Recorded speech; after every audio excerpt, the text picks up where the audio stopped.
Experience ba ng family feud si Jesus? Tingnan natin, matutunghayan po natin. Di ba, nung last time, magre-review lang po tayo, goodbye or Godbye. Mga tao nag-alisan kay Jesus. Dito, tingnan natin kung sino ang matutunghayan nating aalis naman or hindi naniniwala kay Jesus sa ating Bible study na pinamagataang magkapatid, relasyon, patid. 1, chapter 7, verses 1 to 18. Pagkatapos nito ay nilibot ni Jesus ang Galilea. Iniwasan niya ang Judea dahil nais siyang patayin ng mga pinuno ng mga Hudyo roon. So, nung papala, no, nung nakita si Jesus na nagtuturo, gagamot, at sinasabi niya siya at ang Ama ay iisa, siya ay pinadala ng Ama, hindi matanggap ng mga Hudyo. At gusto na siyang patayin. So, ganun pala, no, kahit na nakita pa nila yung mga miracle at yung mga katuruan ni Jesus, hindi nila matanggap. Dahil mababang tao ka. Yun ang tingin nila kay Jesus. Anak ka lang ng karpintero, sino ka ba para magturo sa amin? Kami mga aral, sino ka? Who you? Parang gano'n. Pagkatapos ito ay nilibot ni Jesus ang Galilea, iniwasan niya ang Judea. Bakit? Kasi doon sa Judea, dahil nais siyang patayin ng mga pinuno.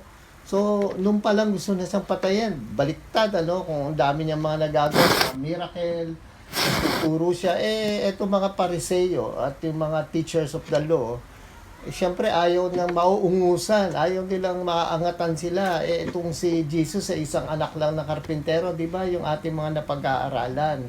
So, sa ganung paraan, ayaw nila nung wala ka namang titulo. Kami, titulado kami. Bakit ikaw yung nagtuturo ngayon sa mga tao? Kami lang ang may karapatan para magturo. Parang ganun yan. So, nalalapit na noon ang pista ng mga tolda. Alam niyo po ba yung pista ng mga tolda? Isa sa mga pista ng mga Hudyo. So marami silang pista. Ang pista ng tolda, in English po, this is the Feast of Tabernacles. So naririnig po natin yan, no? Yan po yung sa Hebrew ay Sukkot. Ang ibig sabihin yan ay tent. Ayan po ay 7 araw nilang sineselebrate. Okay? Parang sa Pilipinas, itong mahal na araw. Ilang araw ba natin sineselebrate yan, di ba? 3 days ba? Okay. Para ito naman, 7 days. Jewish holiday. So, 7 araw nila sineselebrate. So, ang daming tao nagsasama-sama dyan. Itong celebration na ito, ay kasama na rin dito yung celebration ng kanilang harvest. Okay? Ang katapusan ng kanilang pag-harvest ng mga kanilang pananim. At inaalala nila rito ang 40 years na sila ay nasa wilderness. Okay, noong mga panahon na sila ay nasa wilderness. Inaalala nila dito dahil yung Sukkot o yung tent, doon sila tumira in 40 years. Okay? 40 years silang tumira doon sa mga tent na ginagawa nila sa wilderness. So, masaya sila rito. At kainan sila kung ano-ano mga ginagawa nila. May mga palaspas sila rito. At parang piyesta rin dito sa atin sa Pilipinas. Nung araw, pero ngayon hindi na ngayon. Nung araw sa Patero, sumatenda ko inimbita ako ng kaklase ko ng piyesta sa kanila. Lahat ng bahay, hahatakin ka para kumain sa loob ng bahay nila. Dito kayo kumain kahit hindi mo kilala. Ganito rin tong Feast of Tabernacles or Pista ng Sukkot sa Hebrew or Pista ng Tent. Kaya't sinabi kay Jesus ng kanyang mga kapatid. May mga kapatid pala si Jesus, in fact, 4 yung kapatid niyang lalaki. At yung babae, 2, pero hindi naman exactly nakasulat sa Biblia. Kaya't sinabi kay Jesus ng kanyang mga kapatid, bakit hindi ka pa umalis dito? Pumunta ka sa Judea para makita ng iyong mga tagasunod ang ginagawa mo. Parang sinasabi nila kay Jesus, punta ka ng Judea para yung mga tagasunod mo, makikilala kang gusto. Parang sasabi nitong mga kapatid niya, tingnan natin kung totoo ba o may pagkasarkasam, parang gano'n. Walang taong naglilihim ng kanyang ginagawa. Kung ang hangad niya ay maging tanyag, parang ililihim mo yan, dapat ka, sumikat ka. Parang gano'n, kung pagsasalita ngayon ang gagawin natin dito, parang sinasabi ng kapatid ni Jesus na, huwag kang magtago dyan, magpakita ka para sumikat ka.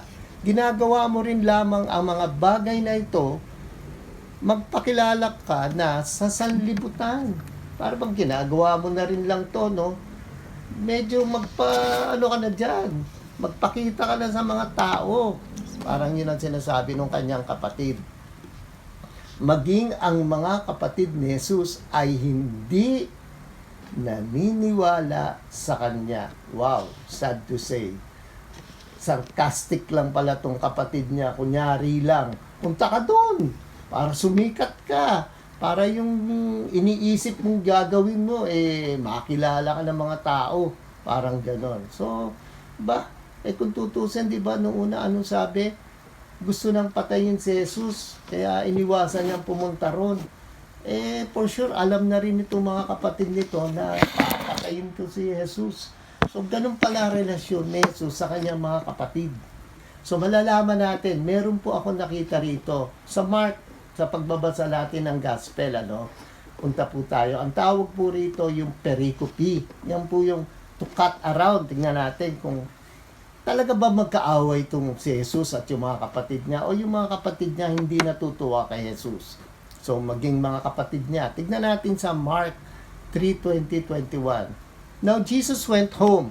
So, umuwi daw si Jesus. Ito yung istorya po sa Mark, hindi ito istorya doon sa 1. Ito po yung pupuntahan natin sa Mark. Isang gospel din. Now, Jesus went home. Umuwi daw si Jesus. And a crowd gathered so that they were not able to eat. So, sa dami ng tao, nung umuwi si Jesus, so ibig sabihin, nandun sa bahay nila. Ang daming tao sa labas. Halos hindi na tuloy makakain sila. Dahil sa sa dami ng tao, siguro busy sila dahil saan? Jesus, pakigamot naman to. Minsan nga may nakita ako dito sa TV, yung albularyo, daming tao sa labas. Mga faith healer, ang daming tao gusto magpagamot. So, lalo na rito, si Jesus, yung mga panahon ni Jesus. So, ang daming tao daw sa labas na hindi na sila nakakain. When his family, eto na, yung kanyang pamilya, narinig to, heard this, they went out. O lumabas yung pamilya niya to restrain him para pahintuin si Jesus. For they said, he is out of his mind. Yun ang sinabi ng pamilya niya. In Tagalog, baliw yan. Kung maniwala dyan, baliw yan. Sipin nyo, ouch. Sasabihan nila si Jesus ng gano'n. So, ibig sabihin, one thing for sure, hindi nila kilala yung kanilang kapatid na si Jesus. Dahil naiinis sila sa ginagawa ni Jesus na gumagawa ng miracle healing at kung ano-ano mga salita na ang gaganda pa hinahatid niya yung salita ng Ama natin. And yet, anong sabi ng mga pamilya niya? He is out of his mind. Parang may saltik yan, huwag niyong pakinggan. May sayad yan. Okay, baliw yan. Huwag niyong pakinggan. O titignan natin, meron palang ganitong sitwasyon sa mga kapatid niya, sa mga pamilya niya. Advance po natin yung reading, Mark 3:31. Then Jesus' mother and brothers arrived. Alam niyo po kung kailan nangyari ito? Ito po yung mga panahon na nanggagamot po si Jesus sa Sabat, maiksing kamay, nagamot niya, sabi niya, stretch mo yung kamay mo, humaba. And yet, yung mga Pharisees nagalit pa. Ang sabi, sa demonyo ka. Sabi, nagpapalayas ka ng demonyo. Ikaw ang demonyo, sabi ng mga Pariseo. So, pinaliwanag na Jesus, hindi ako demonyo. Kung papalayasin ko ang demonyo, hindi ko sila kakampi. Okay, dito niya rin tinawag yung 12 disciples. Dito nagsimula yun. Tapos yung mga teachers of the law, ang tingin sa kanya, ikaw ay possessed si Beelzebub. Prinsipe ka ng demonyo. Tapos dumating si Mary at mga kapatid niya. Diyan po nagsimula yan. Nung dumating yung kapatid ni Jesus at si Mary. At ang sabi, huwag niyong pakinggan yan, baliw yan. Wow, ganun pala yan. So, dito po sa Mark, yan po yun, nagsimula niyan. Tapos sabi ngayon nung ganito na ngayon na nangyari, nung bandang matatapos na sa Mark 3. Then Jesus' mother and brothers arrived. Dumating. Standing outside. So dumating yung kanyang nanay at mga kapatid. Napansin nyo, wala na po si Joseph. Most probably, patay na si Joseph. Kasi nung kinasal siya kay Mary, medyo matanda na si Joseph. So then Jesus' mother and brothers arrived, standing outside, nasa labas. They sent someone in to call him. Ay, tawagin mo nga yan, tawagin mo nga. Kasi daming tao tawagin mo nga yung anak kong si Jesus. A crowd was sitting around him and they told him, "Your mother and brothers are outside looking for you." Jesus, yung nanay mo tsaka yung mga kapatid mo, nasa labas, hinahanap ka. Sabi ni Jesus, "Who are my mother and my brothers?" Sino ba ang aking nanay at mga kapatid? So, ganon, sinabi niya. Then he looked at those seated in a circle around him and said, so nakita niya yung mga taong nakapaligid sa kanya, nakikinig. At ito ang kanya sinabi, "Here are my mother and my brothers." Ito ang aking mga nanay, ito ang aking nanay at mga kapatid, yung mga nakikinig sa kanya. "Whoever does God's will is my brother and sister and mother." Kung sino daw ang gumagawa ng kung ano man ang gustong gawin ng kanyang ama, God's will, yun ang kanyang brother, sister, at mother. Yan po yan. So noon pa lang makikita natin kumukontra na yung mga kapatid ni Jesus sa kanya. Pagpatuloy natin yung istorya, no? So nandun po tayo, lumalabas yung mga kapatid ni Jesus, sinabi maging ang mga kapatid ni Jesus ay hindi naniniwala sa kanya. So pagpatuloy po natin yung istorya sa 1:7. Okay, sumagot si Jesus, "Hindi pa dumating ang aking panahon. Sa inyo'y maaaring kahit anong panahon." Ano ibig sabihin nun? Di ba? Huy, panahon mo na. Ano ibig sabihin ng panahon? Ibig sabihin, mamatay ka na. So ganito po ang nangyari. Hindi pa dumadating ang aking panahon, sabi ni Jesus. Sa inyo'y maaring kahit anong panahon. Dinerecho niya yung kapatid niya. Anytime, pwede ka mamatay. Ako, hindi ko pa panahon. Sabi ni Jesus. Parang sinasabi niya, may pakay pa ako, may mission pa ako. Kung gusto mo akong mamatay dahil gusto na akong patayin ng mga Hudyo ron, alam ko naman yung pakay mo. Pinapupunta mo ako doon sa pista para mamatay na ako, para mapatay nila ako. Hindi kayo kapopuotan ng sanlibutan, ngunit ako'y kinapopuotan nila sapagkat pinapatotohanan kong masasama ang mga gawa nito. So parang sinasabi ni Jesus na yung mga tao ayaw sa akin, galit sa akin. Ako ayaw nila, kinapopuotan nila sapagkat pinatotohanan kong masasama ang mga gawa nila. Kasi pinakikita ko na yung mga ginagawa nila ay mga masasama. Parang ngayon sa politika, sa gobyerno ngayon, kapag sinabi mong masama ang ginagawa, abay galit pa yung mga yan. Si Jesus ang tapang. In fact, nagpunta siya rito para sabihan yung mga Hudyo, lalo na yung mga leaders of the Jews, yung mga Pharisees, mga priests, mga Sadducees, teachers of the law, na mali ang inyong mga ginagawa. So kaya doon medyo delikado buhay ni Jesus dahil doon sa kanyang mga sinasabi dito, nire-rebuke niya yung mga leaders ng mga Hudyo. Kayo na lamang ang pumunta sa pista, sabi ni Jesus. Kayo na lang pumunta, sabi niya doon sa mga kapatid niya. Kayo na lang pumunta sa pista. Hindi ako pupunta sapagkat hindi pa dumating ang aking panahon. Parang sabi niya, kayo na lang muna pumunta, hindi ko pa panahon para mamatay. Pagkasabi nito, nagpaiwan siya sa Galilea.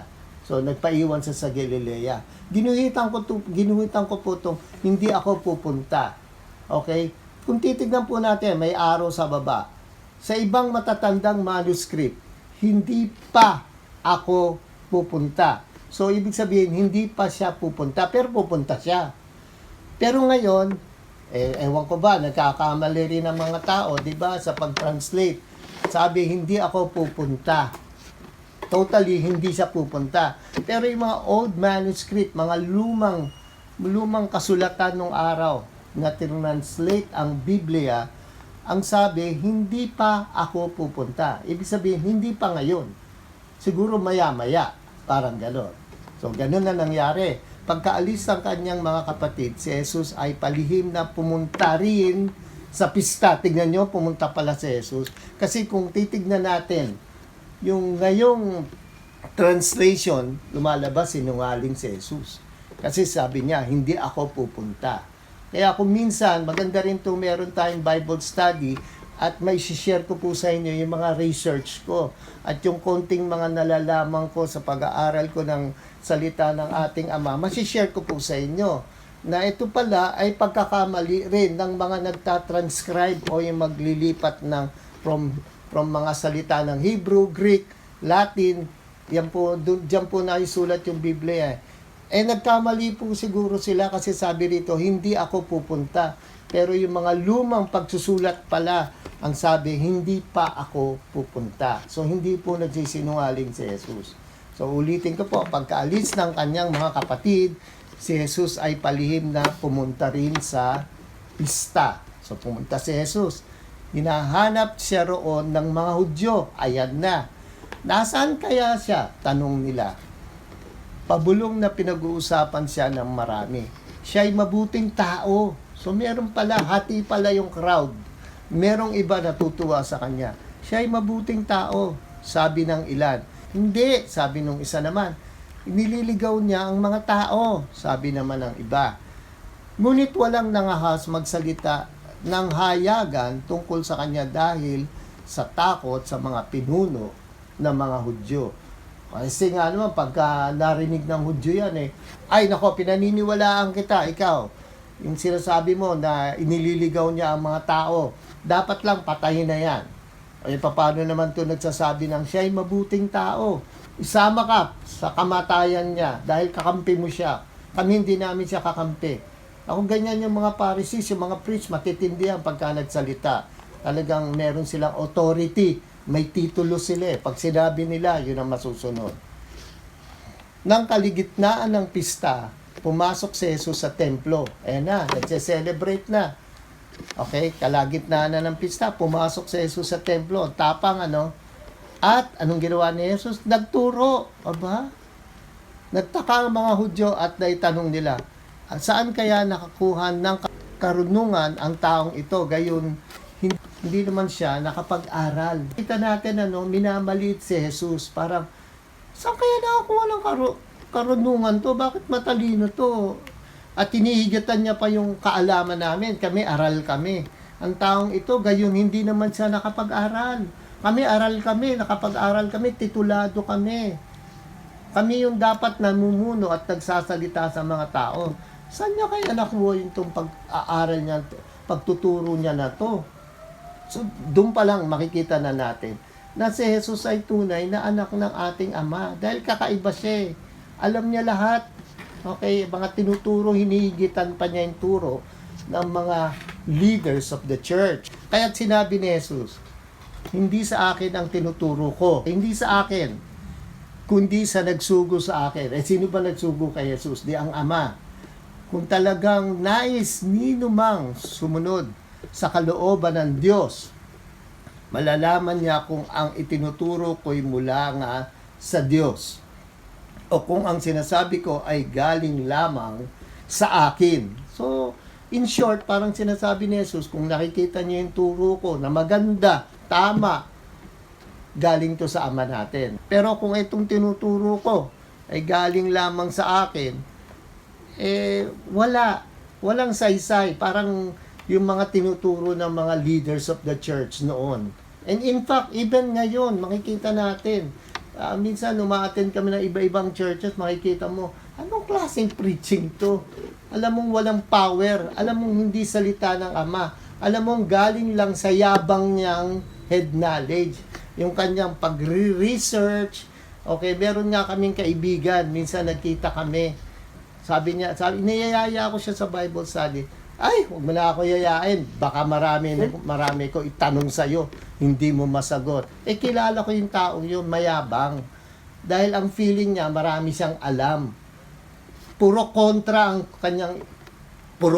sa Diyos ang kanyang mga tanong. Yun po siya. So marami siya head knowledge, marami siyang mga parang biblical scholar ang dating niya na kinu-question niya si Jesus lagi. Parang ganyan ang nangyayari ngayon dun sa panahon ni Jesus. Kinu-question nila si Jesus. Puro nanggaling sa sarili niya ay naghahangad ng sariling karangalan. Totoo po yan. Yung mga nagtuturo sa sarili niya, yung Bible study na hindi tinuturo si Jesus, ang tinuturo ay puro kabaitan lang or kaginhawahan sa buhay. Yung mga ganun ba, makikita nyo sino napaparangalan. Ang napaparangalan yung tao, uy, ang galing magsalita, no? Ang galing magpayo, no? Pero tanungin nyo, ang payo niya ba ay galing sa ating Ama? O galing lang sa isip niya? Ang akala nila, yung mga preaching na ganon, minsan nakakarinig ako, nakakalungkot isipin, na para bang, okay, ang galing-galing mo, ikaw ang napaparangalan. Yan ang sinasabi ni Jesus. Pero kung ang turo, kaya dapat po sa church, lahat ng churches, sa Bible study, lahat po katuruan ni Jesus para ang maparangalan si Jesus at ang Ama natin. Yan po yan. Ulitin ko po, ang nagtuturo ng galing sa sarili niya ay naghahangad ng sariling karangalan. Ngunit ang taong naghahangad na parangalan ang nagsugo sa kanya ay tapat at hindi nagsisinungaling. Correct. Yan po yan. Walang kasinungalingan. Itong Bible study natin, diretso tayo. Pinag-aaralan natin si Jesus, kinikilala natin si Jesus, ang nagkakaroon tayo ng tunay na relasyon sa ating Ama. Diba? Ganda. Yan ang mga turo ni Jesus. So dito po makikita natin, talaga palang si Jesus ay hindi naging mabuting relasyon sa kanyang mga kapatid. Tapos sa mga turo ni Jesus, talagang binabanatan niya yung mga teachers of the law, yung mga leaders ng churches. And in fact, pagka nabasa ito ng mga leaders ng mga churches ngayon po for sure, ang sasabihin nila, ouch. Ako yan na. Sana magbago. Diba? Yung mga makabasa ng ganitong katuruan ni Jesus. Ang mensahe po natin, hindi lahat ng kalahi. Ito po ang nakita ko rito sa mensahe na nabasa natin. Hindi lahat ng kalahi, kaibigan, kasama sa church, mag-anak, kahit pang ating mga kapatid, ay tulad natin sa pananampalataya kay Jesus at may tunay na relasyon sa ating Diyos Ama. Totoo hindi? Totoo po, di ba? Lumalabas. Tayo lang yung nakakapakinig ng salita ni Jesus. Pumunta ka sa church, oy, kilala mo ba si Jesus? Oh, kilala ko yun. Hallelujah, praise the Lord. Yung gandun lang. Pero yung sabihin mong kilalanin si Jesus, detalyeng kikilalanin si Jesus. Aalamin ang buhay niya dahil gusto natin makilala si Jesus at gusto natin mapalapit sa ating Ama. Ito po yun. Pasalamatan natin ang Ama. Pasalamatan natin na pinadala niya yung salita niya kay Jesus para malaman natin. O, sinong paparangalan? Si Jesus, naghihirap siya. Nung mahal na araw, nakita natin gano'ng kahirap ang ginawa ni Jesus. Pero masigit pa ron ang paghihirap ng Ama dahil habang naghihirap si Jesus, nakikita ng Ama ang sakit nun. Kaya silang dalawa dapat parangalan natin. Hindi po si Kuya S. Sino ba si Kuya S? Ako tigapagkwento lang sa inyo. Salamat. Di ba? Pero ang paparangalan natin ang ating Ama at si Jesus. Yan. Yan po ang mensahe. Application. Paano tayo magkakaroon ng tunay na pananampalataya kay Jesus upang mapalapit at magkaroon ng relasyon sa Diyos Ama? Di magbasa tayo ng gospel. Ano po ba yung gospel? Matthew, Mark, Luke, and John. Minsan, meron ako kinausap. May kumausap sa akin isang pastor. Sabi niya, oy, ano bang alam mo? Ang alam ko po, yung tinuturo ko sa Bible study, yung gospel. Alam niyo, sabi niya, alam ko rin yan. Hindi naman ako nakipagtalo sa iyo, naisip-sip ko. Kung alam mo, sana yan ang i-preach mo. Kaso ang pinipreach niya, kung ano lang yung ginagaya niya sa ibang mga churches. Nakikita niya, ganito preaching sa churches, gagayahin niya. O paano maging mabait, o paano tayo maging ganito, ganyan, ganyan, maging masaya, kung ano-ano lang. Pero hindi hinahango sa salita ni Jesus. Yan po yan. Paano tayo magkakaroon ng tunay na pananampalataya kay Jesus? Aralin natin, kilalanin natin si Jesus. Yan po yan. Hindi natin inaaral si Jesus, tapos hallelujah, praise the Lord lang tayo. Mananalangin tayo. Lord, Lord, kayo na pong bahala sa akin, Lord. Kung ako si Lord, bakit? Kilala mo ba ako? Bakit ako bahala na sa iyo? 'Di ba? So, kung hanggat may hininga pa tayo, hanggat hindi pa natin panahon, salamat po sa inyo, andito kayo lahat para kilalanin si Jesus. Ito po ang dahilan para kilalanin natin si Jesus. Mag-Bible study tayo, mag-aral tayo tungkol sa kwento ni Jesus. Dito sa Bible study natin, pinasaulo ko ba kayo ng bersikulo, kapitulo? Hindi po. Kinuha-kwento natin, pinag-aaralan natin. Diba? Istoryahan tayo. Uy, kwento, para tayo nagmamarites lang. Diba? Pero nakikilala natin si Jesus. Ngayon, nakilala natin si Jesus na yung mga kapatid niya pala hindi boto sa kanya, tutol sa kanyang ginagawa. Karakter ni Jesus. Number 1, alam niya kung sino ang may pananampalataya sa kanya.